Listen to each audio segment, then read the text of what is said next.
మన ధ్యానాంశము will of God, దేవుని చిత్తము అనే అంశాన్ని గురించి దేవుని వాక్యాన్ని మనము విందాం. లూకా సువార్త 22వ అధ్యాయం 39 నుండి 46 వరకు. గెత్సెమనే తోటలో ఈ ఒలీవల కొండ మీద ఆయన చేసిన ప్రార్థన మనకు ఇక్కడ కనపడుతూ ఉంది. యేసుక్రీస్తు ప్రభువారు తమ శిష్యులతో మీరు మెలకువగొండి ప్రార్థన చేయండి అని చెప్పి రాయి విసిరేటంత దూరం వెళ్ళి అక్కడ ఆయన ప్రార్థన చేస్తున్నాడు. సంబంధము, రిలేషన్షిప్. యేసు ప్రభువారు ఏమని ప్రార్థన చేశాడు? లూకా 22:42లో తండ్రి, ఈ గిన్నె నా యొద్ద నుండి తొలగించుటకు నీ చిత్తమైతే తొలగించుము, అయినను నా ఇష్టము కాదు నీ చిత్తమే సిద్ధించునుగాకని ప్రార్థించెను. ఈ గిన్నె నా యొద్ద నుండి తొలగించుటకు నీకు ఇష్టమైతే తొలగించు, అయినా నా ఇష్టం కాదు నా చిత్తం కాదు, నీ చిత్తమే నీ ఇష్టమే సిద్ధించునుగాక అని ప్రార్థన చేశాడు. మీ ఇష్టమా దేవుని ఇష్టమా? ప్రభువారు అంటున్నారు నా ఇష్టం కాదు నీ ఇష్టమే అని అన్నాడు. మరి మీ జీవితంలో మీ ఇష్టం నెరవేర్చబడాలి అని అనుకుంటున్నారా? దేవుని ఇష్టం నెరవేర్చబడాలని అనుకుంటున్నారా? దేవుని ఇష్టం ఏంటో మీకు తెలిస్తే దేవుని ఇష్టం నెరవేర్చడానికి మీరు అహర్నిశలు పనిచేస్తారు. దేవునికి నీ జీవితం ఎడల ఒక ప్రణాళిక, ఒక ఉద్దేశం ఉంది. నీ ప్లాన్ ఏంటో నాకు తెలీదు. నీవు ఆయన వైపు తిరిగితే అసలు నువ్వేం చేయాలో అన్ని విషయాలు ఆయన నీకు తెలియపరుస్తాడు. Develop the relationship with God. మనము దేవునితో సంబంధాన్ని వృద్ధి చేసుకోవాలి. అలా వృద్ధి చేసుకోవడానికి మన జీవితం ఎడల దేవుని దగ్గరున్న ప్లాన్ ఏంటో మనం తెలుసుకోవడం, వెతకటం ప్రారంభించాలి. నీ జీవితం కొరకు దేవుని ప్రణాళిక, దేవుని ఉద్దేశాన్ని వెతుకు. Seek the mind of God for your life. దేవుడు నిన్ను గురించి ఏమనుకుంటున్నాడు ఎప్పుడైనా ఆలోచన చేసావా? ఏదో నువ్వు అనుకున్నట్టు చేసుకుంటూ వెళ్ళిపోతున్నావే తప్ప నీ జీవితం కొరకు దేవుని యొక్క మైండ్లో ఏముందో ఏ రోజైనా ఆలోచన చేసావా? We need to seek the heart of God for your life. దేవుని హృదయంలో, అయ్యా నీ హృదయంలో నన్ను గురించి ఏముందో దాన్ని నువ్వు తెలియచేయి ప్రభువా అని అడిగితే అది ఎంతో దివ్యంగా, ఆశీర్వాదకరంగా మన కొరకు ఉంటుందన్నమాట. నీకు దేవుని చిత్తమేదో తెలియకపోతే నీ జీవితంలోకి సరైన వ్యక్తిని కాదు, సరికాని వ్యక్తిని, తప్పుడు వ్యక్తిని, ఒక క్రమం లేని వ్యక్తిని, ఒక భక్తి లేని వ్యక్తిని నీ జీవితంలోకి నువ్వు అనుమతిస్తావు.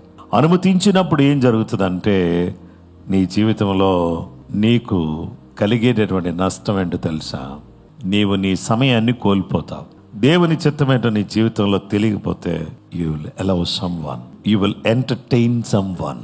ఎవరినో ఒకరిని నువ్వు ఎంటర్టైన్ చేయటం స్టార్ట్ చేస్తే you will be allowing so many people in to your life. Not one person, many people. ఈ మెనీ పీపుల్ ఎంటర్ అయితే జీవితం ఏ విధంగా ఉంటుందంటే, first we lose our valuable time. విలువైన సమయం మనం కోల్పోతాం. 2, ఫలభరితమైన సంవత్సరాలను మనం కోల్పోతాం. ఎంతో ఫలభరితంగా ఉండవలసిన నీ జీవితాన్ని ఫలభరితంగా లేకుండా మార్చివేసుకుంటాం. దేవా నువ్వేం చేయాలనుకుంటున్నావో అది నా జీవితంలో చేయి, నేను ఓపెన్గా ఉన్నా, నువ్వేం చేయాలనుకుంటున్నావో దాన్ని నా జీవితంలో చేయి. అలా మీరు చెప్పగలరా? నాకు తెలియదు మీరేమంటారు. నీ స్థిరత్వం నుంచి నీవు ఎక్కడికి వెళ్తావండి? జడత్వములోకి వెళ్తావు. స్థిరత్వము, జడత్వము. జడత్వము అంటే అటు ఇటు కదలటం, స్థిరత్వము అంటే స్థిరంగా ఉండడం. మీరు స్థిర మనసును విడిచి పడిపోకుండా కాచుకునుడి. ఏది నిన్ను ప్రభావితం చేస్తుంది? లోకమా, పాపమా, ధనమా, వ్యామోహమా? ఏది నిన్ను ప్రభావితం చేస్తుందో దాని నుంచి నువ్వు తొలగించుకొని దేవుని మహిమార్థమై నువ్వు జీవించాలి. Submission to the will of God depends upon the relationship with God. తండ్రితో సంబంధం కలిగిన కుమారుడు తండ్రి చిత్తాన్ని నెరవేర్చారు. ఈరోజు మనం దేవుని చిత్తాన్ని నెరవేర్చడం అంటే అది చాలా కష్టంతో కూడింది. అయినా దాన్ని ఇష్టంగా మనం చేయగలిగితే దేవుడు మనల్ని నీతిమంతులుగా ఎంచుతాడు. నీతిమంతులుగా ఎంచేవాడు ఆసనుడుగా దగ్గరే ఉన్నాడు. తండ్రి చిత్తాన్ని కుమారుడు నెరవేర్చడానికి పరిపూర్ణంగా సంసిద్ధంగా ఉన్నాడు. నన్ను పంపిన వాని చిత్తం నెరవేర్చటయు ఆయన పని తుదముట్టించుటయు నాకు ఆహారం. యేసయ్య పరిచర్య చేయటమే నాకు ఆహారం. యేసు కొరకు పని చేయటమే నా తపన, నా కోరిక. దేనికోసం? దేవుని కోసం పనిచేసే అవకాశాన్ని దేవుడిచ్చాడు. ఈరోజు నేనేం చేయాలో తెలుసా? ఆ పని నేను శ్రేష్టమైన రీతిలో చేసి ముగించాలి. మరి నేను విన్నాను, తీర్పు తీర్చమని చెప్పినటువంటి వాడు దేవుడు.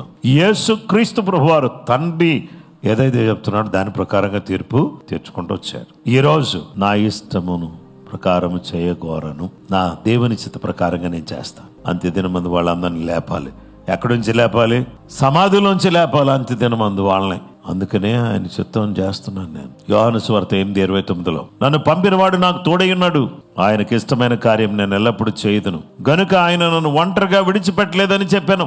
నన్ను పంపినవాడు నాకు తోడై ఉన్నాడు. నువ్వు ఒంటరిగా ఉండకుండా, నిన్ను విడిచిపెట్టకుండా దేవుడు ఉండాలంటే ఆయనకి ఇష్టమైన కార్యం ఎల్లప్పుడూ చేయాలి. నీ ఇష్టమే, సర్వచిత్తము నీదే. సారి మీద అనగా చక్రం మీద ఆ మధ్యలో తిరుగుతున్న మట్టి లాగా ఉన్నాను నేను. కుమ్మరివాని ఇష్టమే. నన్ను ప్రమిదగా చేయని, లేకపోతే నన్ను మూతగా చేయని, నన్ను దాకగా చేయని, నన్ను నీళ్ల కూజాగా చేయని, లేకపోతే నీళ్లు పోసేటటువంటి జగ్గుగా చేయని. ఏం చేసినా ఆ కుమ్మరివాని ఇష్టం, నా ఇష్టమేమి లేదు అని మట్టి అన్నట్టుగా, ఇదిగో అయ్యా నీ ఇష్టమే, నువ్వేం చేస్తావు నీ ఇష్ట ప్రకారంగా నువ్వు చెయ్యి నాయనా అని మనం ఆయన చేతులకు అప్పగించుకోవాల్సిన వారుగా ఉన్నాం. సంబంధం, తండ్రితో సంబంధం కలిగి ఆయన చిత్తాన్ని చేయడానికి యేసయ్య ఇష్టపడ్డారు. రెండవది, ఆయన చిత్తాన్ని నెరవేర్చడం ద్వారా శక్తిని ప్రసాదిస్తాడు. లూకాసు వార్త 22:43 అప్పుడు పరలోకము నుండి ఒక దూత ఆయనకు కనబడి ఆయనను బలపరిచాడు. ఇక్కడ యేసు క్రీస్తు ప్రభు వారికి ఒక దూత కనబడి బలపరిచెను. ప్రార్థన మనకి బలాన్ని చేకూరుస్తుంది. దేవుని బిడ్డలారా, మనం ప్రార్థన చేస్తుంటే దేవుని దూతలు డోర్లు తెరుచుకుని వచ్చేస్తాయి మన దగ్గరికి. సాతాను దూరం అవుతాడు, దేవుని దూతలు దగ్గర అవుతారు. ఇది యేసు ప్రభువారు శోధించబడినప్పుడు జరిగిన సంఘటన. యేసు ప్రభువారు శోధింపబడిన మీదట ఆయన దూతల చేత బలపరచబడి ఆత్మ బలముతో అరణ్యమునకు వెళ్లి శోధనలో పడిపోకుండా దాన్ని జయించినందువల్ల దూతలు వచ్చి ఆయనను బలపరిచారు. ఆత్మ బలము దూతలు పరిచర్య చేయటం వలన వచ్చే బలం. దేవుని పిల్లలు దేవుని బలంగా ఆరాధిస్తే ఆయన బలాన్ని పొందుకుంటాం. యెహోషువ అంటాడు, నేనును నా ఇంటి వారు యెహోవాను సేవించదము అని చెప్పాడు. దేవునికి లోబడి అపవాదిని ఎదిరించి ఆయన సన్నిధిలో మనం నిలిచి ఉంటే వాడు పారిపోతాడు. దేవుని చిత్తములో 3వ భాగం సిలువ, ద క్రాస్. లూకాసు వార్త 22:44 ఆయన వేదన పడి మరింత ఆతురముగా ప్రార్థన చేయగా ఆయన చెమట నేల పడుచున్న గొప్ప రక్తపు బిందువులే ఆయన సంబంధము, శక్తి, సిలువ. సంబంధం ఆయన చిత్తాన్ని నెరవేర్చేటట్టు చేస్తుంది. శక్తి ఆయన చిత్తం నెరవేర్చే వారికి ఆయన ఇస్తాడు. ఆయన సిలువ ఏంటి అని అనగా, చిత్తము నెరవేర్చడం అంటే సిలువ, ఇష్టము నెరవేర్చడం అంటే సరదా.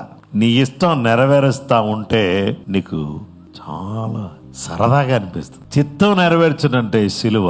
చిత్తం పక్కకు పడేస్తే, దేవుని ఇష్టాన్ని పక్కకు పడేస్తే నీకు సరదా. నీవు సరదాగా అటు తిరుగుతా ఉంటే మరి ఏమవుద్ది? యేసు ప్రభువారు నీ చిత్తమే అన్నాడు. ఇమ్మీడియట్ గా ఆయన భుజం మీదకి ఏమొచ్చింది?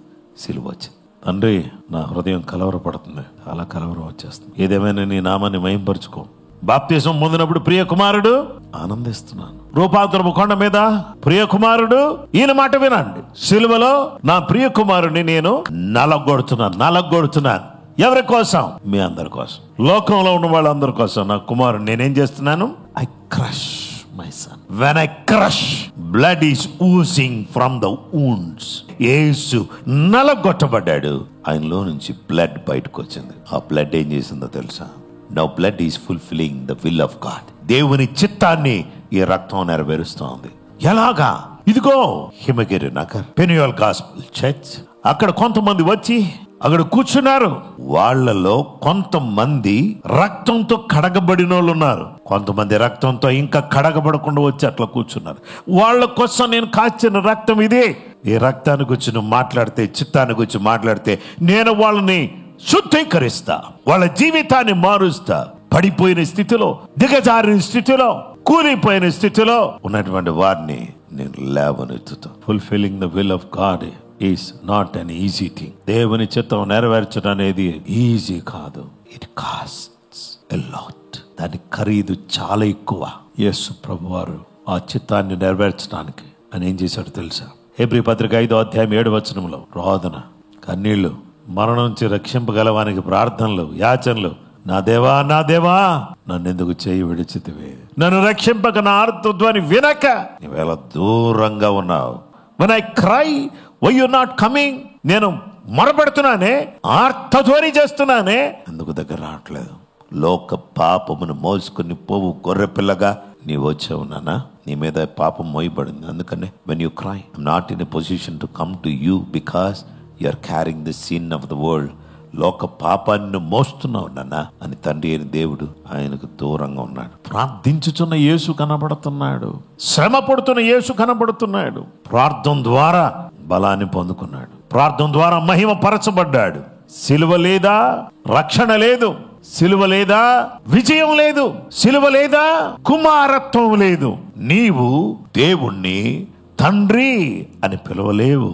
సిలువ లేకపోతే ఏం లేదంటే కృతజ్ఞత చెల్లించటం అనేది లేదు. శిష్యులు ఆయనను వెంబడించి గెత్సెమనెలో ఉన్నారు. వాళ్ళని సమర్పించుకుని మా యేసు ప్రభు వారు తండ్రి చిత్తాన్ని చేశాడు, మరి ఆయన చిత్తమేమో మేము మేడగదిలో ఉండడం అని వాళ్ళు మేడగదిలోకి వచ్చి ప్రార్థన చేయడం ప్రారంభించారు. వాళ్ళు గెత్సెమనెలో ప్రార్థన చేయలేదు, మేడగదిలో బలంగా ప్రార్థన చేస్తున్నారు. వీళ్ళని బలపరచడం కొరకు పైనుండి పరిశుద్ధాత్మ దేవుడు దిగి వచ్చి వాళ్ళందరినీ కూడా ఆత్మతో నింపి సంఘములో చేర్చి వీరు అపోస్తలుల బోధ యందును సహవాసమందును రొట్టె విరుచుట యందును యేసు వలె ప్రార్థన చేయుట యందును ఎడతెగక ఉండిరి. హల్లెలూయా.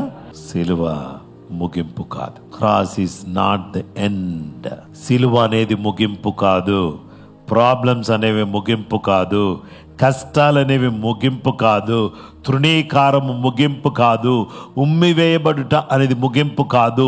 ఈ యొక్క గడ్డపు వెంట్రుకలు పెరికివేయటం అనేది ముగింపు కాదు. ముళ్ళ కిరీటం ముగింపు కాదు. ప్రక్కలో బల్లెపు పోటు ముగింపు కాదు. యేసయ్య ప్రాణం పోవటం ముగింపు కాదు. కార్యము ద్వారా సర్వలోక పాపముల కొరకు, సర్వలోకములో ఉన్న మనుషులందరి కొరకు యేసు శాంతికరమై బలి అయి తన ప్రాణాన్ని బలిగా ఇచ్చాడు.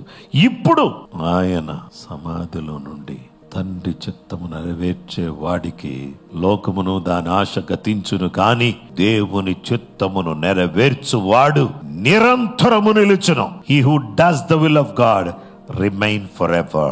చిత్తము, దైవ చిత్తాన్ని నెరవేర్చే వాళ్ళు యుగ యుగాలు నిలిచే ఉంటారు. చిత్తాన్ని పక్కకు పెట్టేవాళ్ళు నశించిపోతారు. చిత్తాన్ని నెరవేర్చడానికి నీవు ఎలవ్ చేస్తావా, then you will live forever. ఎప్పుడు నువ్వు ఉంటావు. దేవుని చిత్తాన్ని నెరవేర్చు, నిలిచి ఉంటావు. అలా నిలిచి ఉండడానికి సర్వశక్తిమంతుడైన దేవుడు మనందరికీ సహాయం చేయను గాక.